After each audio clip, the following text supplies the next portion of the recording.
warm welcome to everyone from ExtraMile by SecureITWorld, an exclusive interview series that imparts in-depth knowledge on technology and cybersecurity. I'm your host Sudakshina, and we are here gathered here to explore the latest trends and practices in tech, cybersecurity, and beyond. We're delighted to introduce our guest for today's episode, Jesse Anglen, co-founder and chief executive officer of Rapid Innovation, a blockchain, Web3, and AI development firm. With a team of more than 200 individuals and headquarters in the US and India, Rapid Innovation is supporting startups and entrepreneurs across the globe to thrive in competitive industry. Jesse has been an integral part of the establishment and success of Rapid Innovation. Being a true AI and tech enthusiast, he believes that technologies like automation, blockchain, IoT, AR, and VR revolutionizes the way we see and lead our lives today. Jesse's objective is to empower businesses by assisting them in unlocking the full competency of automation. Let us explore his expertise alongside attaining knowledge on groundbreaking innovations that can transform the commercial sector. A very warm welcome, Jesse. We are excited to have you with us today. I am very excited to be here. Very nice to meet you.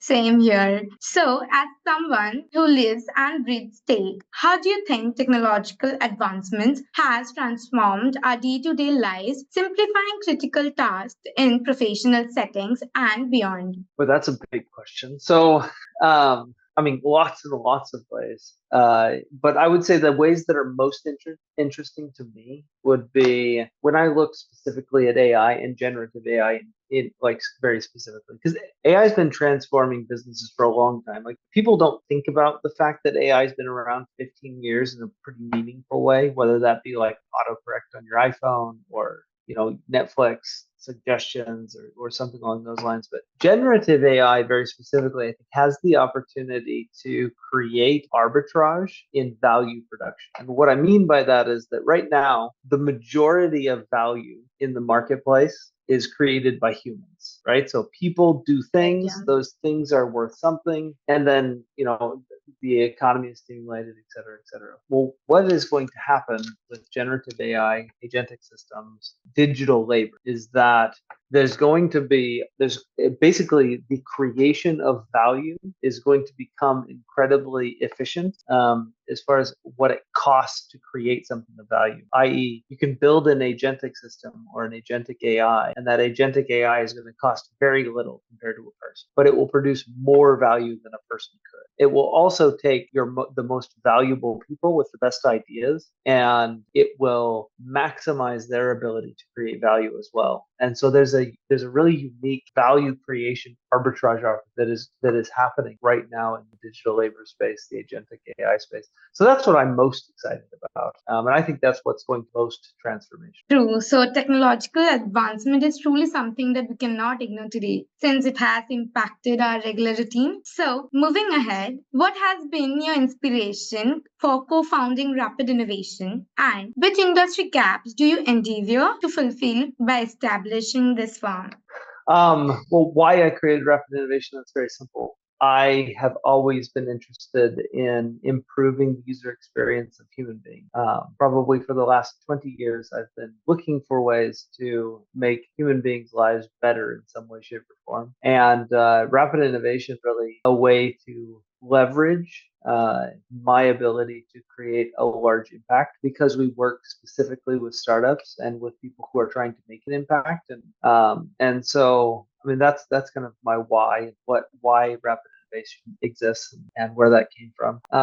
What was the second question? Sorry, I took too long answering the first one. I forgot the second question. Which industry gaps did you endeavor to fill by establishing this firm? Yeah, so the biggest gap that I saw when I first started Rapid Innovation, what I realized is there's a lot of development companies that focus on legacy technology. And so, for instance, whatever the newest technology was that people could use that would make a big impact, most development companies or development agencies were 5 years behind that or 3 years behind that. And what I realized was that there was an entire segment of the market that wanted to use the newest cutting edge technologies, whether that be blockchain technology back when I first started Rapid Innovation or the newest AI technology. And so Rapid Innovation really was created to fill that gap and allow allow startups the ability to have access to, at a very highly competent level, access to the very newest technology that's on the market today and that will be on the market in 6 months. Great. So, if you were ever asked to discuss the most impactful innovations that could influence different industries in the next couple of decades, what key technologies would you highlight and how might they redefine business models, workforce dynamics, and global economic structures? You asked really big questions. I feel like we could spend an hour on that question, especially if we're looking at the next couple of decades. But kind of the cheaty answer and probably the most currently viral would be AGI or ASI. So for all of human history, when problems needed to be solved, human beings have solved. And there's a certain bottleneck or limitation to what human beings can do because we are restricted by time. We have to sleep sometime, and we're restricted by competency, how many competent people exist, and we're restricted by, I guess, how would you even say that? Like the physical nature of human beings living in a physical world, right? Like we need to eat, we can't be in places at once. There's only so much thinking we can do, et cetera, et cetera. When you're able to take any problem, doesn't matter what the problem is, and you're able to convert it into a math problem and then give that problem to a computer, what you see is exponential growth in whatever problem it is you're solving. So the best example of this would be photography. So photography used to be a chemistry problem, right? If you go back 20 years, it's a bunch of pictures. You'd bring those pictures to a chemist. Chemist developed the film. You had to know how to think about how to take pictures because it was, once again, it was a chemist problem. It was a chemistry problem. Well, one day someone figured out how to turn that chemistry problem into a math problem. We now have digital photography, and the advancements that have happened to photography since the conversion from a chemistry problem to a math problem have been exponential. The thing that I am convinced of is that what we are doing is we are taking intelligence, which is an organic problem, right? Human beings have a monopoly on intelligence, and we are the limiting factor, and we're turning intelligence into a math problem when it comes to the advancements we've made in AI in the last 4 years, 5 years. And I believe that when that happens, it is going to fundamentally change the lives of every single person on planet Earth. Problems we could not solve and that we have not solved for the last 1,000 years, those problems will be solved by AI. And I believe that it will fundamentally change everything. It's going to change economics. It's going to change the way that people live their lives. It's going to solve problems we did not even know we had, probably. So yeah, that'd be my long answer to that question. Definitely. So, utilizing full potential of technologies like AI, ML, IoT, blockchain, and others will definitely be advantages for businesses. So, hence, shifting our focus to industry specific benefits, how do you think Web3 and blockchain solutions can improve healthcare facilities and offer better services to people? So, one of the big problems in the healthcare industry specifically is the fragmentation of data. And so, I'll give you an example. If I go into a hospital tomorrow with a problem here in Goa, for instance, and they see me and they go and help me out, and then I travel up to Delhi and something happens and I need to go to the hospital again. The hospital in Delhi has absolutely no idea what happened in Goa, Definitely, right? yeah.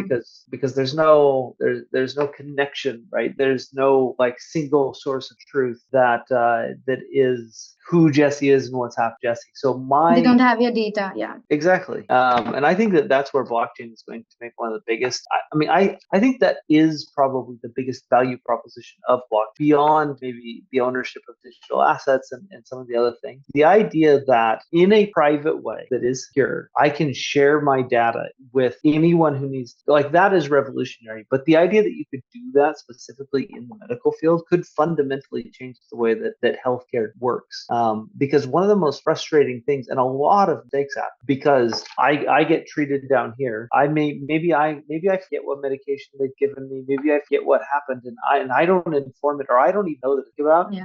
I don't inform the doctors up in Delhi about this, and then they give me a conflicting medication, and it harms. There are so many instances of that happening all around the world, and blockchain could just fix that, because a distributed ledger allows anyone who needs access to that data to have access to that data. So in my mind, that's probably like the number one biggest impactful thing that blockchain can have in health. The healthcare industry is surely set to go through remarkable shifts in the upcoming years with major technological integrations. Hence, we can move to our next question, cryptocurrency. Cryptocurrency is a key component to digital economy. What opportunities does it create and might it reshape the traditional economic system?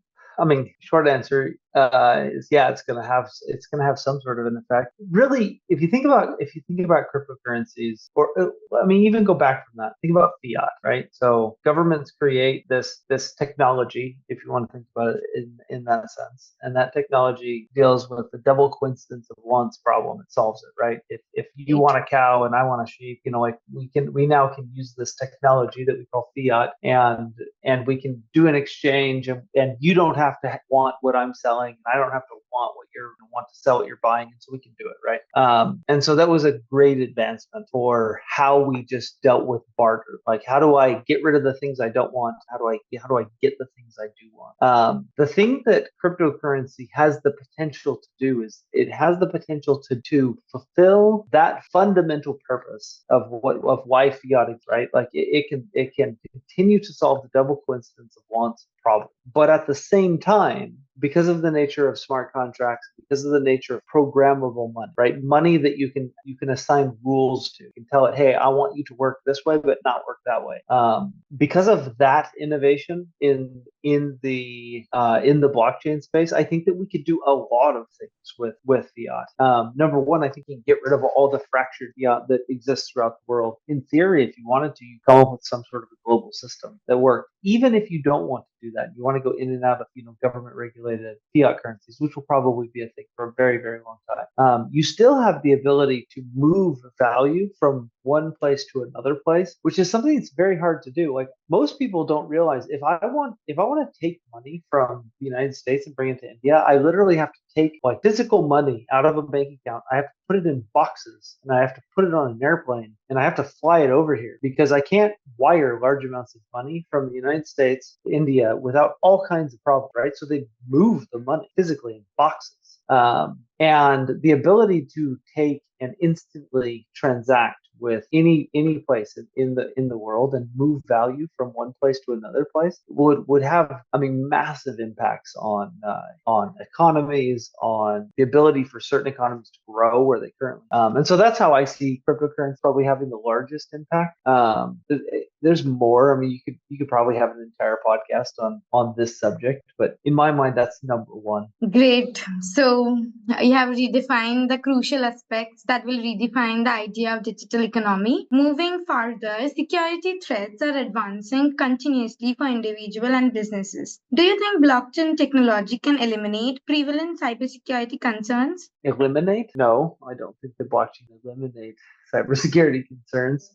What I think it does is this: anytime that you can segregate data, meaning you can Definitely. have everyone's data at different places, it Correct. makes it incredibly counterproductive for a hacker to go in and take people's data, right? If I take a bunch of really valuable data and I stick it in one box, then all of a sudden everyone wants to go and try to figure out how to open that box. But if I take a million people's really, really valuable data and I put it in a million boxes, like, nobody wants to do all that work to go through and figure out how to open up a million different boxes, right? They want to find the one box. And I think that's one of the ways that you will see specifically decentralized security start to change things. Because at the end of the day, if you self custody your own security, meaning I actually own my own, and a million other people own their own, then what ends up happening is anybody who wants to have my stuff, they have to come get my stuff, right? And then they have to go get the next person's stuff and the next person's stuff, and it's just not worth. And so I think that is like that's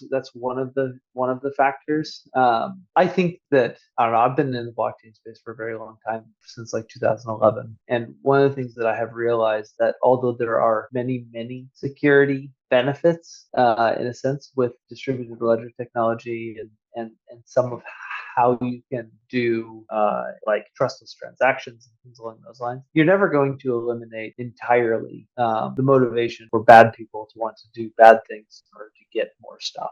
Like, those people are going to do that, and there's always going to be a target somewhere, and there's always going to be smart to figure out how to how to take advantage of that. But I do think it will help a great deal, and I think it is helping a great deal in some aspect. Correct. So staying aligned with the latest technologies will always contribute to building solid security frameworks. So AI automation is doubtlessly streamlining critical business workflows. However, it also comes with specific limitations such as inaccurate data analysis, privacy concerns. How do we overcome these difficulties to successfully implement AI automation? I mean, have you seen Manus? I think that the name of it is. It's a brand new agentic system that just came out. It's absolutely mind blowing what that one does. Okay.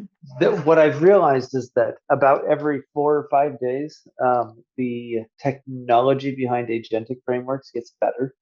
And so some of it is you just spend more time working on the problem, and eventually we will solve it well enough that it will work.